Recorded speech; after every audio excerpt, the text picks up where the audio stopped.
Actes chapitre 8. Saul avait approuvé le meurtre d'Étienne. Il y eut, ce jour-là, une grande persécution contre l'église de Jérusalem, et tous, excepté les apôtres, se dispersèrent dans les contrées de la Judée et de la Samarie. Des hommes purent ensevelir Étienne, et le pleurèrent à grand bruit. Saul, de son côté, ravageait l'église, pénétrant dans les maisons, il en arrachait hommes et femmes, et les faisait jeter en prison. Ceux qui avaient été dispersés allaient de lieu en lieu, annonçant la bonne nouvelle de la parole. Philippe, étant descendu dans la ville de Samarie, y prêcha le Christ. Les foules tout entières étaient attentives à ce que disait Philippe, lorsqu'elles apprirent et virent les miracles qu'il faisait. Car des esprits impurs sortirent de plusieurs démoniaques, en poussant de grands cris, et beaucoup de paralytiques et de boiteux furent guéris. Et il y eut une grande joie dans cette ville. Il y avait auparavant dans la ville un homme nommé Simon, qui, se donnant pour un personnage important, exerçait la magie et provoquait l'étonnement du peuple de la Samarie.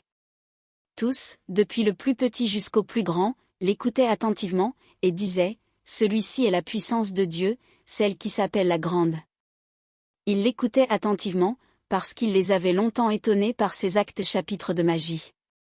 Mais, quand ils eurent cru à Philippe, qui leur annonçait la bonne nouvelle du royaume de Dieu et du nom de Jésus-Christ, hommes et femmes se firent baptiser. Simon lui-même crut, et, après avoir été baptisé, il ne quittait plus Philippe, et il voyait avec étonnement les miracles et les grands prodiges qui s'opéraient. Les apôtres, qui étaient à Jérusalem, ayant appris que la Samarie avait reçu la parole de Dieu, y envoyèrent Pierre et Jean. Ceux-ci, arrivés chez les Samaritains, prièrent pour eux, afin qu'ils reçussent le Saint-Esprit. Car ils n'étaient encore descendus sur aucun d'eux, ils avaient seulement été baptisés au nom du Seigneur Jésus. Alors Pierre et Jean leur imposèrent les mains, et ils reçurent le Saint-Esprit.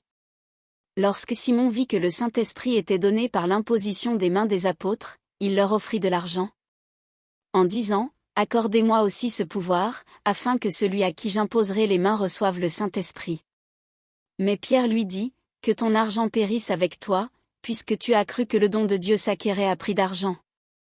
Il n'y a pour toi ni part ni lot dans cette affaire, car ton cœur n'est pas droit devant Dieu. Repens-toi donc de ta méchanceté, et prie le Seigneur pour que la pensée de ton cœur te soit pardonnée, s'il est possible. Car je vois que tu es dans un fiel amer et dans les liens de l'iniquité. » Simon répondit, « Priez vous-même le Seigneur pour moi, afin qu'il ne m'arrive rien de ce que vous avez dit. » Après avoir rendu témoignage à la parole du Seigneur, et après l'avoir prêchée, Pierre et Jean retournèrent à Jérusalem, en annonçant la bonne nouvelle dans plusieurs villages des Samaritains. Un ange du Seigneur, s'adressant à Philippe, lui dit, « Lève-toi, et va du côté du Midi, sur le chemin qui descend de Jérusalem à Gaza, celui qui est désert. » Il se leva, et partit. Et voici, un Éthiopien, un eunuque, ministre de Candace, reine d'Éthiopie, et surintendant de tous ses trésors, venu à Jérusalem pour adorer, s'en retournait, assis sur son char, et lisait le prophète Ésaïe. L'Esprit dit à Philippe, « Avance, et approche-toi de ce char. » Philippe accourut, et entendit l'Éthiopien qui lisait le prophète Ésaïe. Il lui dit, « Comprends-tu ce que tu lis ?» Il répondit, « Comment le pourrais-je, si quelqu'un ne me guide ?» Et il invita Philippe à monter et à s'asseoir avec lui. Le passage de l'Écriture qu'il lisait était celui-ci, « Il a été mené comme une brebis à la boucherie, et, comme un agneau muet devant celui qui le tond, il n'a point ouvert la bouche. Dans son humiliation, son jugement a été levé. Et sa postérité, qui la dépeindra ? Car sa vie a été retranchée de la terre. » L'eunuque dit à Philippe, « Je te prie, de qui le prophète parle-t-il ainsi ?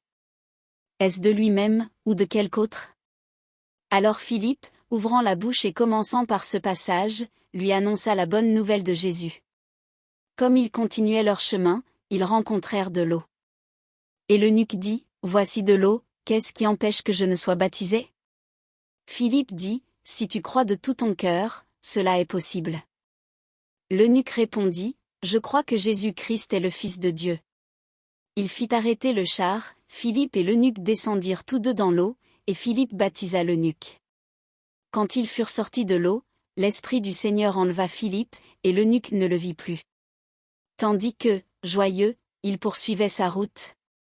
Philippe se trouva dans Azo, d'où il alla jusqu'à Césarée, en évangélisant toutes les villes par lesquelles il passait.